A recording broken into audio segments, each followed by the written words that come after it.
Hello, this is Reverend Don Lewis coming to you from the beautiful multiverse, and more particularly from beautiful Danville, Illinois, where we are back in winter again today. And this is Midday with Reverend Don, and with me is my guest, Ed the Pagan, and we'll be talking more about pagan power today. Hello, Ed. How you doing, Don? And yeah, it's kind of cold here in Chicago too. Yeah, I was just celebrating the return of spring, took the insulation off my windows, opened my windows. What was it? Thursday, Friday, hmm and then winter came back, and I've had to put it back up. and amongst people who grow plants and do the whole thing, they've kind of like, oh, this is an early spring. I've seen this before. It's a nature Yeah, of it. I mean, it happens variability. frequently. Well, isn't there statements in like a lion, out like a lamb for Hmm. March? At least that was a European statement. I guess there's a lot of phrases we have that are very particular to certain environments that have now become Yeah, like universal. yeah. I grew up with that saying. I think it's a very northern Midwest thing. Hmm. And I usually found that it was pretty accurate. That one end or the other of the month was going to be more difficult. Hello to Mary in the chat room. It's good to see you, Mary. Mhm. Um, it Yep. it's spring in the Midwest is always a little iffy. Absolutely. But it does pretend to great things that are going to happen. Yes, Nature returns. it always does. Yep. And today we're going to continue talking about the Pagan Power course and the third and final installment, which is coming this Saturday. Hello to Renee in the chat room. Mhm. Um, that will be Saturday at 10 a.m. Central, 11 a.m. Eastern on pagan.world slash pagan hyphen power. Mhm. For those who are supporters of Pagan World and others by invitation, including members of my Patreon. No. The last two classes though are fully available to everybody on Hmm. that page. Where And we they're well worth looking at. what is power and the why of power has been done. This one's going to be about the how of power, and it finishes the third piece of this. And once I'm done with this class, I think I'll be pivoting on Monday. Next Monday is Worm Moon, and I'll be announcing more about what's happening with my terraforming business. Let me call it that. Yes. Um, Hello to Antonio in the chat room. mhm. Good to see you, Antonio. Um, it is the worm moon, isn't it? Yes, it's the Worm Moon, and it's a lunar eclipse on top of it, Yeah. ahead of the great solar eclipse. Yes. And that really explains one of the first things I want to talk about the how of power. One of the things that pagans have had, and high order priesthood and things, is this idea of high ritual, Hmm. the way of bringing an entire community together for a ritual and have them feel energy and part of it. So I think one thing that people don't understand, probably one of the greatest pagan powers out there, is have power. How to have power is to be something of a good ritualist. Hmm. If you can't be a good ritualist, that's okay. There's lots of other positions for you. But if you Absolutely. but if you are a good ritualist, that is really in high demand. I've met very few really good ritualists that can hold my attention and want me to watch through a whole ritual. I've met a lot of mediocre ritualists. I've met a lot of people who are just good ritualists. But a great Hmm. ritualist, oh my God, it's breathtaking. It takes your breath away when you see it performed properly. Yes. And you want to support that. But there are so few great ritualists in our community. This is true. Hello to Christine in the chat room.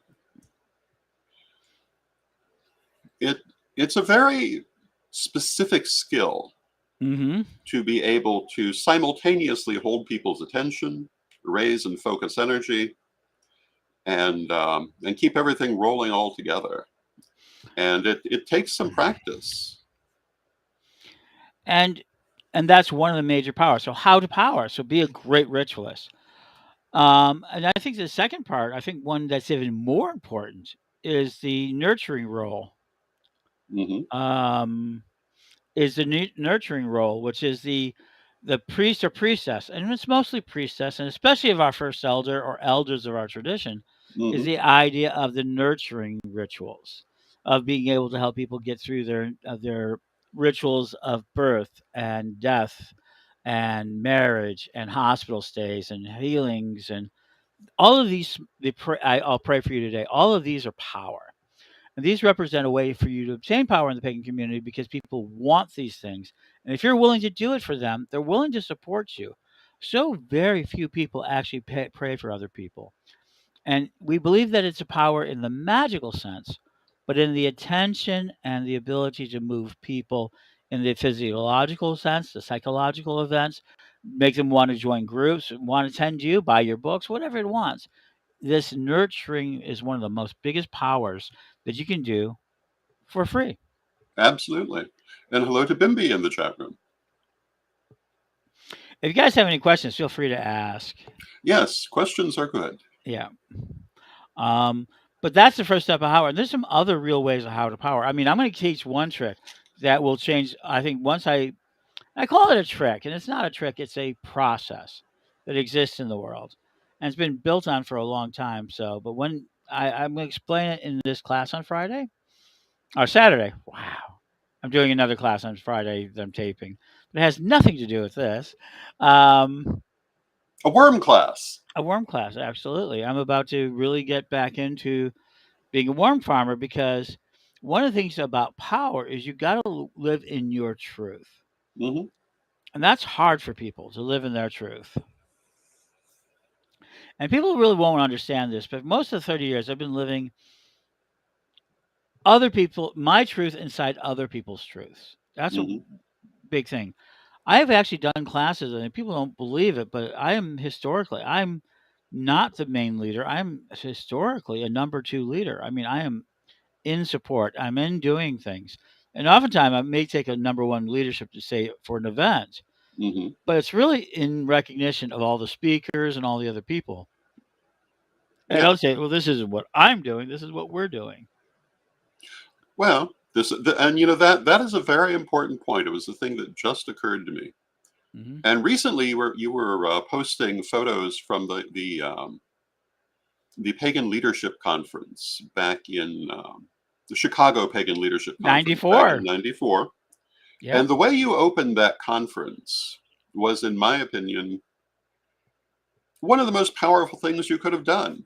Because most of those people came, as they said themselves, to see the train wreck, Hmm. to because they thought, well, here's someone trying to make themselves the king of the community or what have you, which Hmm. was not the point of the event at all.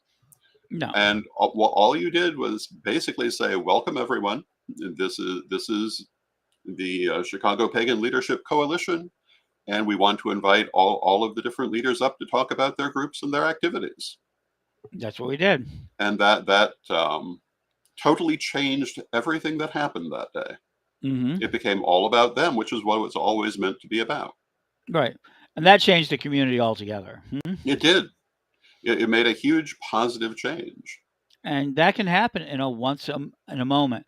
So that's an event that created power. But what did we use it for? Well, there would be more conferences, there would be a lot of public ritual, Mhm. and we'd see a lot of growth, a lot of newspapers, a lot of things we learned in Chicago.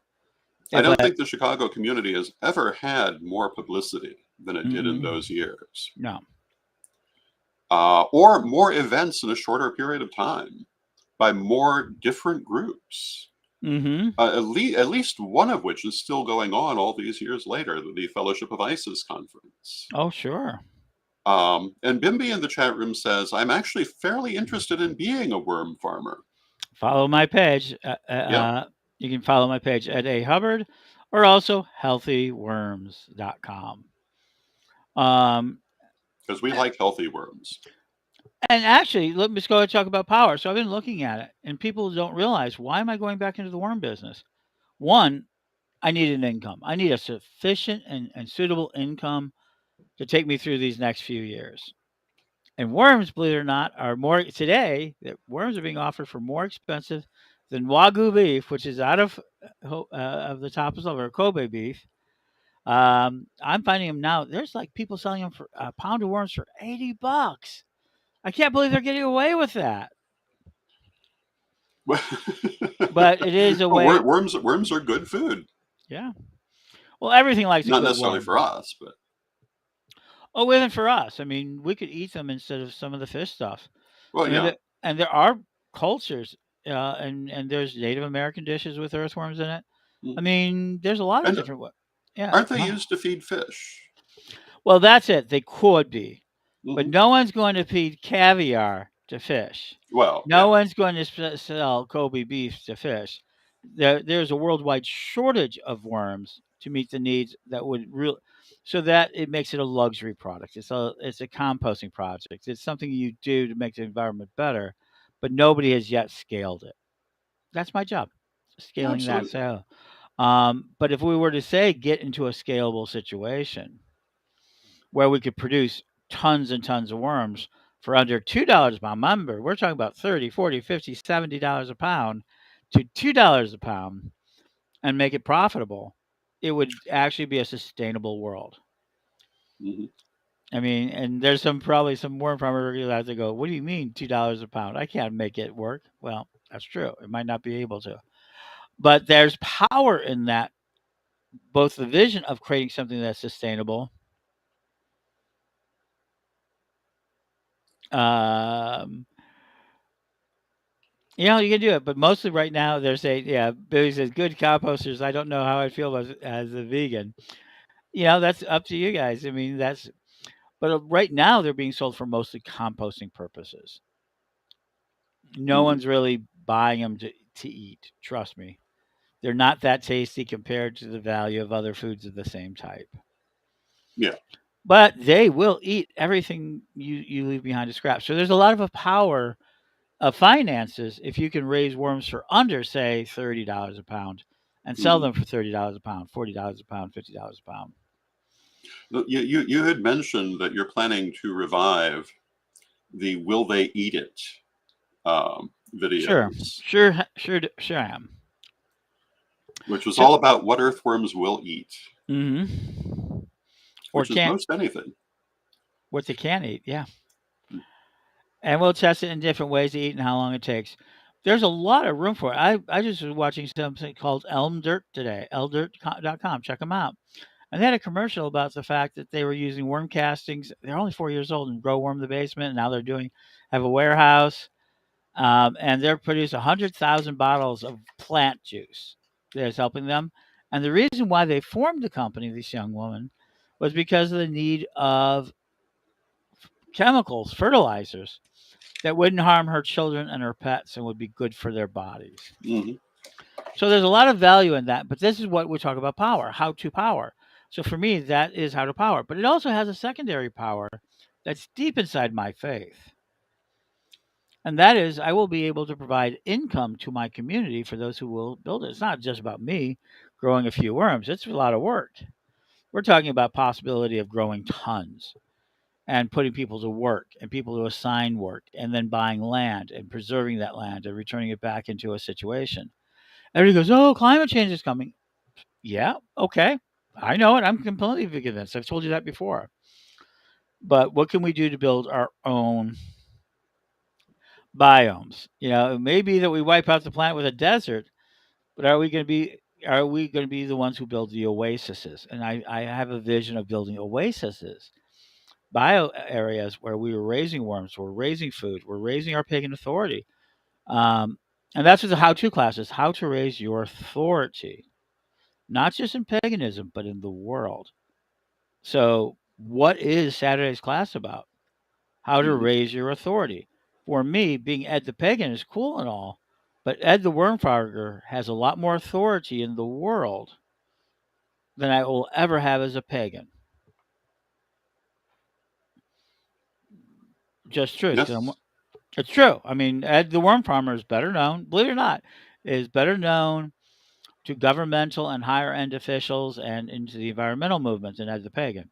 Ed the Pagan, as a brand, who is known all over the world, but it's very light. 300,000 people, maybe 500,000 people, maybe a million people I really think somebody put it out there that about 3.5 million people know who I am enough to recognize a picture of me, and maybe 10 million people overall have heard of me. And I've been exposed to over 100 million people over the last 30 years. Hmm. That's influence, that's attention, that's important. Oh, yes. I'm probably one of the more known pagans in the world. But yet, as a worm farmer, I'll be paid more attention to. I'll be able to make a better living. I'll make a better income. And I'll be able to teach classes to mainstream people. I can do a lot more to help Gaia, i.e., make the world a better place, than I can make it a more spiritual place. And that's really why I'm making this pivot. And this is why I'm teaching this class. I want people to understand how we do this, how they can do it, so that I don't feel like I have to do it all the time myself. Truth, and I mean that. When I see something, I really just want to jump in and get it for ourselves, and I have a difficult time with that. I don't know if you saw my video from 6 years ago, reposted it, how I do have an aversion to documentation. Hmm. That's a power, that's a weakness. Yeah. But if you love documentation and now you go, oh, we're archivists. Uh, if we're archivists, we got one of the biggest things I have is tons and tons of records. I mean, so I'm a documenter, kind of, sort of, Yeah. Hello but to Janet in the chat room. I'm not a historian by any measure. I'm a documentarian, an archivist. Hmm. I am not a historian. Yeah. But When it comes to historical documents, the vault is very deep. oh, sure. And there's a difference there, isn't there? Oh, yes, there is. We're seeing people like Morgan Dahmer, I believe, and Jason Mankey and Wade, and a lot of people being much concerned about history, Hmm. history, and try Ronald Hutton, and a lot of them, trying to make sense of our old history. But all I've ever really cared about is what we're doing to move forward. I've always been a forward-leaning person, and this is where a lot of my authority comes in. But you don't have authority if you don't have attention. How do you get attention? I'll explain to you different ways to get attention and how you can develop yourself. And guess what, guys? I'm going to teach you a few. So I will teach one thing above all else, and that is be authentic, be yourself. I don't care. Hmm. Well, Uh, that's a very important point. You've always had a very distinct style, um, mhm. appearance wise, voice wise, etc. So have I, and I think that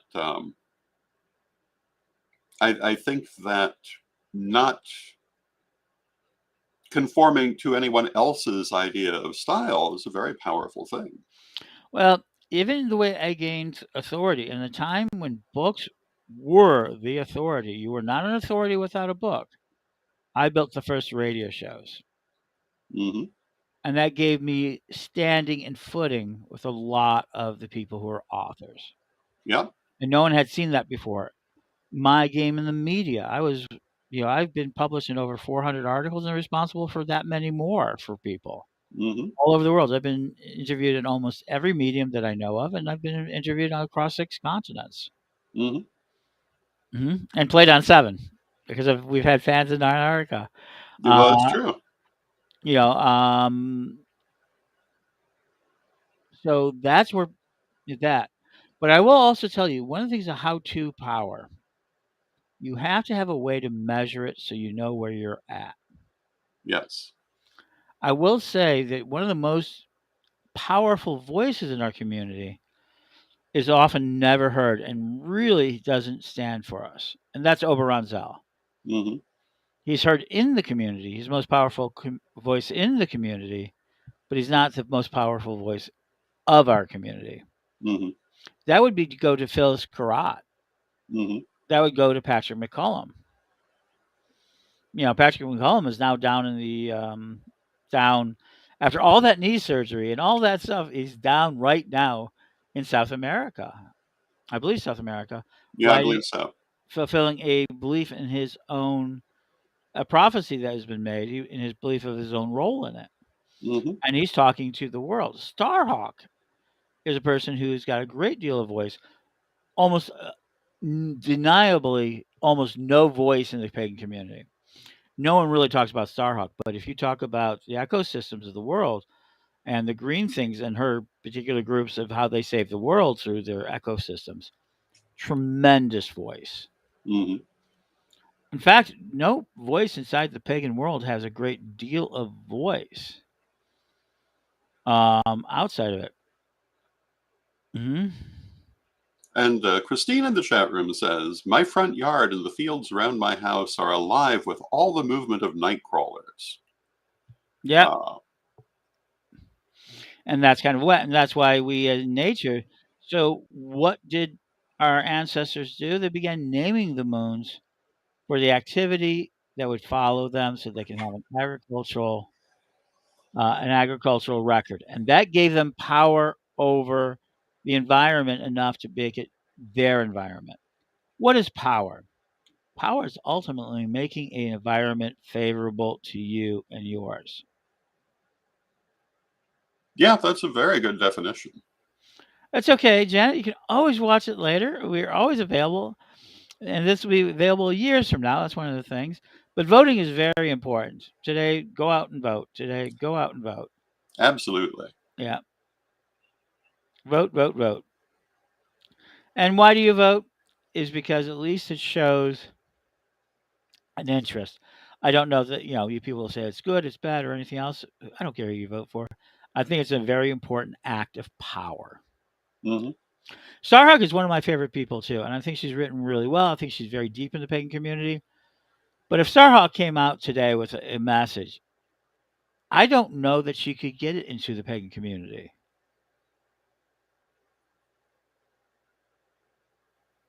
Right. I'm not sure that she could get the voice out to the pagan community in a way that, say, well, let me go ahead and say, like someone like a Mary Hawk could, Hmm. somebody like you can. Um, there's very few people who get out of voice out to the community itself.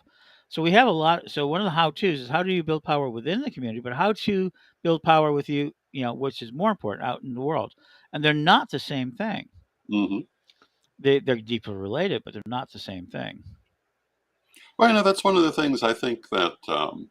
I think that people, I'm not going to say just pagans, but people often have this very simplified understanding of words like power, Hmm. when it's actually a very broad term in terms of how it can be applied. What constitutes community power is so many different things. Well, let's talk about something that's very real world and a word that we get caught up into and get caught too badly for ourselves. The word cult. Hmm. Do you know that there are major propagandists called advertising agents who develop something called a brand? Hmm. And what is a brand but a memory of a product, item, or thought that conveys a message so that you will spend your money towards it? Yeah. What's the difference between a cult and a brand? Well, a brand is a cult if it's really good. And they're actually teaching a course. One of the courses I keep being offered is 7 steps to build a cult, a brand cult. And what's a brand cult? So let me go ahead and we'll start with the simplest one out there. Coca-Cola versus Pepsi. How many people like Pepsi over Coca-Cola? Fair amount. How many of you will wear a Pepsi jacket? How many, if I offered on eBay a Pepsi plate, would you buy? Or if I had a vintage Pepsi glass? Pepsi's a brand. No, you're not going to want that. But what if I get a 1988 Coca-Cola jacket that was worn around Daytona Beach? Or no, I'm sorry, the Indy 500. There was actually a Coca-Cola brand jacket Yep. issued around NASCAR in 1988 that I could sell you for $1,000. And you could go, oh, no one would pay that. Go, oh, I would be lucky if I had for more than 24 hours at that price. Yeah. Old old Coca-Cola glasses, old Coca-Cola bottles, Very collectible. cult, because it has nothing to do with consuming Coke, but That's your true. love of a Coke, and it sends out a status that if I drink Coke, you drink Coke, we're kind of already friends. Yeah. Cults allow people to become friends over a third party or third item, right? That's a very interesting way of looking at it. Mm-hmm. That rock looks like your rock god looks the same as my rock god. We must be cousins. Hmm. We share the same god. So let me leave one. I know we're coming in, but let me leave one thing about how to gain power. Do you know what I believe more so? And I've said this for 30 years. I keep saying it. I keep saying it to people, and people still don't believe me. And yet this year I see it in terrible large place inside the Corellian tradition. What is the number one power and the one vacuum in almost all of pagandom? And if you could solve it, you have authority, accountability, attention, possibly happiness, any number of things. But the number one gap inside paganism are people are lonely. Hmm. Pagan people, individually and collectively, are very, very lonely. And anyone that makes them feel less lonely and feel more accepted and find ways to bridge that pain, where our broken pieces, instead of being shards against each other, form a jigsaw puzzle to make a beautiful picture. Solving how to gain authority inside the pig community. And I think the larger community as well, but you have to have a place to attach, is deal with the loneliness in our community, Hmm. the tremendous, painful loneliness. When people ask me, why did witch school work? Because it taught witchcraft? No, lots of people were teaching witchcraft. It taught community and built a family, the great family. Hmm. And some of the events over the last year, I could see the loneliness within that community. There are people who are more lonely now Hmm. because of what happened, because of the fact that they couldn't hold it together. And they don't know how to answer that call.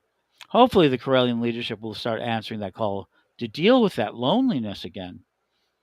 But loneliness is the number one place, the number one hunger, the number one demand of pagan communities. And they want to end that loneliness. They want to feel part of a family, they want to feel fulfilled, and they want to be part of something that's bigger than themselves. Loneliness. Hmm. No, I think that's one of the greatest needs of humans in general.